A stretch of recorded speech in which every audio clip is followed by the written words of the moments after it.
تبارك الذي نزل الفرقان على عبده ليكون للعالمين نذيرا. نحمده ونصلي على رسوله الكريم اما بعد.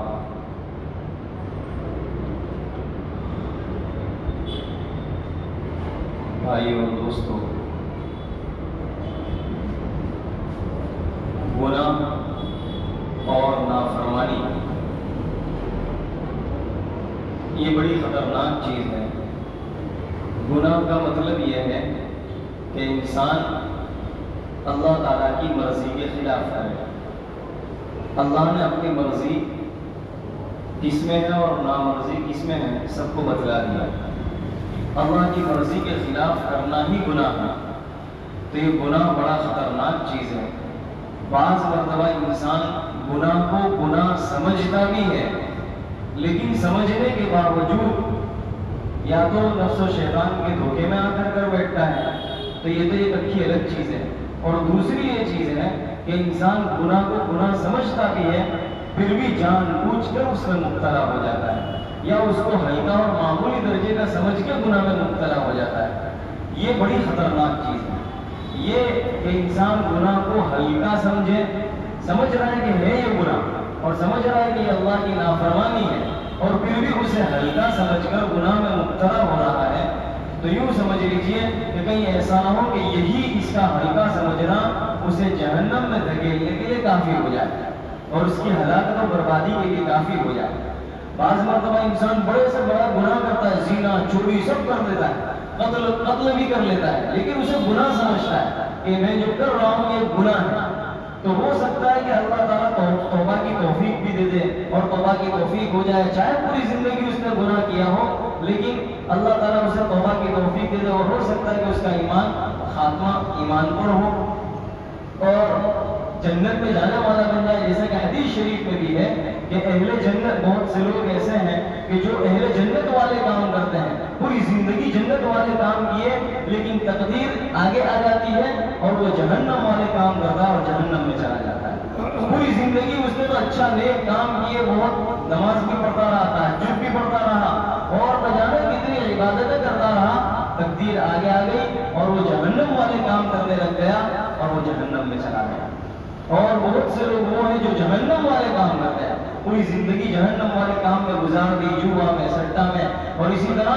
دیگر نافرمانیوں میں، گناہوں میں، لیکن تقدیر آگے آ گئی اور پھر وہ جنت والے کام کرنے والا بن گیا اور جنت میں چلا گیا۔ تو یہ چیز ہے، ہم گناہ سے اپنا آپ کو بچائیں۔ پتہ نہیں کون سا گناہ، چھوٹا گناہ جس کو ہم چھوٹا اور ہلکا سمجھ رہے ہو، وہ ہماری بربادی اور ہلاکت کے لیے کافی ہو جائے۔ مثال کے طور پر اگر پانی ہے، پانی کو بیٹھ کر پینا سنت ہے، اب اگر اس سنت کا کوئی آدمی مذاق اڑائے اور اس کو ہلکا سمجھے، حقیر سمجھے، کہیں ایسا نہ ہو کہ اس کا ایمان ہی چلا جائے۔ تو بہت سے گناہ جو ہیں جس کو ہم ہلکا سمجھ کے کر بیٹھتے ہیں کہ کر لو، لیکن یہی گناہ ہمیں لے ڈوبے گا۔ اس لیے ہمیں اپنا آپ کو گناہ سے بچانا ہے۔ جیسا کہ شیطان کو دیکھ لیں کہ پوری زندگی کتنے سال عبادت کرتا رہا، لیکن جہاں ایک نافرمانی ہوئی، اس ایک نافرمانی کی وجہ سے قیامت تک لوگ اس پر لعنت کریں گے، اور اللہ تعالیٰ نے اسے اپنی بارگاہ سے بھی بھگا دیا اور وہ جہنم حاصل ہوگا۔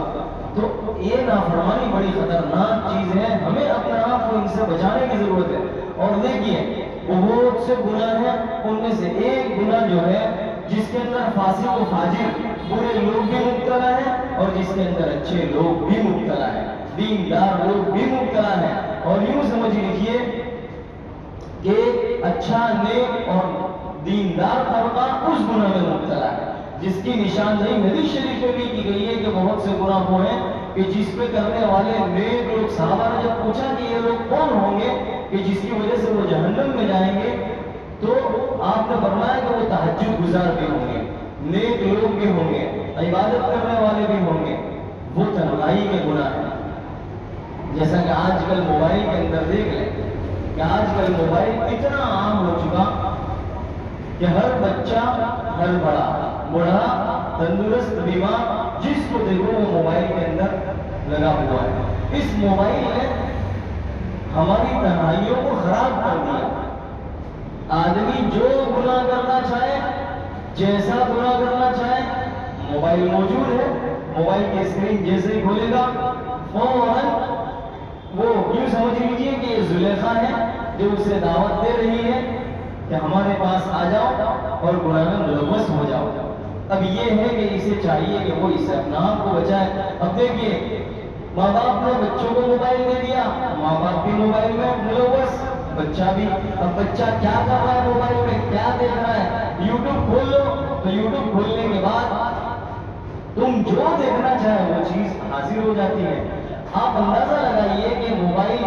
ہماری جتنی چاہت کی چیز ہے اسے پتہ چل جاتی ہے۔ اسی لیے آپ یوٹیوب کھولیں گے، اگر کسی کا بیان سننا ہے، اگر مفتی طارق جمیل صاحب کا بیان سننا ہے تو ایک بیان کلک کیا، وہ بیان آ گیا۔ اب اس بیان کے نیچے معلوم ہو یوٹیوب کو پتہ چل گیا کہ آپ بیان سننا چاہتے ہیں تو نیچے بیانات کی کلپ شروع ہو جائے گی، مختلف بیانات نیچے آ جائیں گے کہ گویا اس کو سمجھ میں آ گیا کہ آپ کو بیان سننا ہے تو بیان سب نیچے آ جائے گا۔ اور اگر کوئی سیریل دیکھنی ہے، کوئی ڈرامہ دیکھنا ہے، کوئی فلم دیکھنی ہے، اگر کوئی فلم کے لیے ریسرچ کیا تو وہ فلم پوری سب پوری فلم آ جائے گی۔ جو آپ کو آئے اس کو پتا چل گیا کہ آپ کو فلمیں دیکھنی ہے، اس کو پتا چل گیا آپ کو کہانیاں دیکھنی ہے یا ایک ڈرامے دیکھنے ہیں، گویا کہ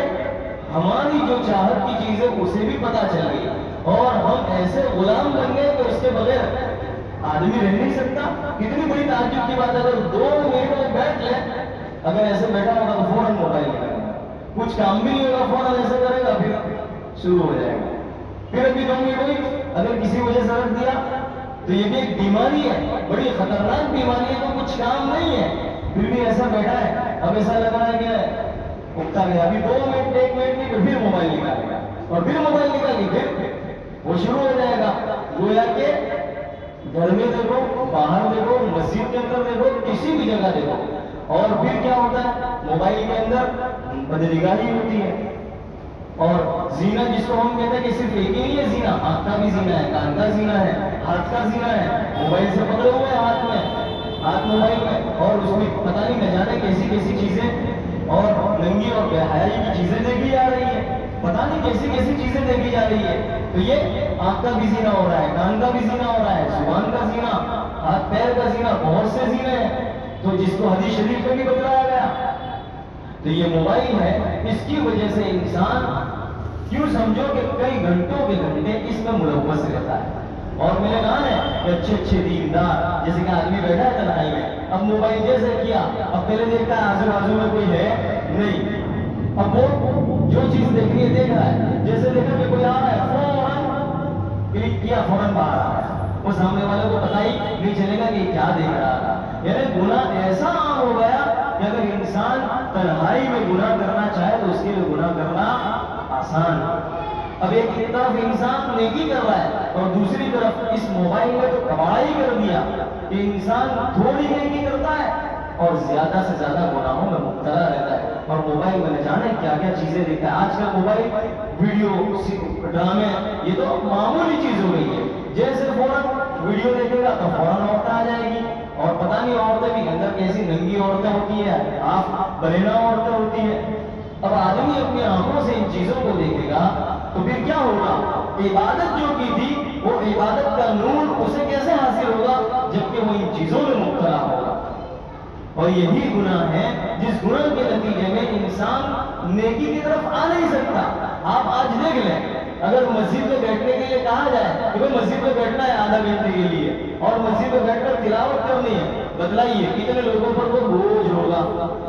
یہ تو نہیں ہو سکتا، یہ تھوڑا بوجھ ہے، وحشت تاری ہوگی۔ لیکن یوں کہا جائے کہ بھائی تھیٹر پر جانا ہے، یوں کہا جائے کہ بھائی فلاں کرکٹ IPL دیکھنے کے لیے جانا ہے، یا یوں کہا جائے کہ فارم ہاؤس پر جانا ہے، اب ہمارا مزاج دیکھ لیجیے کیسا تبدیل ہو گیا۔ کرکٹ دیکھنے کے لیے گھنٹوں کے گھنٹے کھڑے رہیں گے، وہ پیچھے ہارن بجانے والا ہارن بجاتا ہی رہے گا، ٹریفک جام ہوگی لیکن اس کو یہ پتا نہیں چلے گا پیچھے سے اسے ٹانگیں لگ رہی ہیں ایک دوسرے کی ٹانگیں، اور نہ جانے پیچھے کتنے گھنٹے لگ رہے ہیں، لیکن اس کی ہماتن توجہ اس کرکٹر کی طرف ہے کہ وہ کیا وہ سکسر لگ رہی ہے اور وہ پیچھے والا ڈھونڈ پا رہا ہے، وہ ہارن بجا رہا ہے، لیکن اس پر کوئی اثر نہیں ہو رہا ہے۔ یہ ہمارا مزاج کیا بدل گیا۔ لیکن یہی اسی آدمی کو، اسی نوجوان کو کہا جائے کہ ابھی تلاوت کرنی آدھا گھنٹہ تو اس گناہ کی نحوست تھی، اس گناہ کی نحوست کی وجہ سے وہ نیکی کرنا اس کے لیے مشکل بن گیا، مشکل سے مشکل ترین بن گیا کہ اب اس کے لیے وحشت طاری ہو رہی ہے، اور گناہ کرنے میں اسے مزہ آ رہا ہے، لطف محسوس ہو رہا ہے، لیکن عبادت کرنے میں اسے مزہ نہیں آتا، اور اس کا دل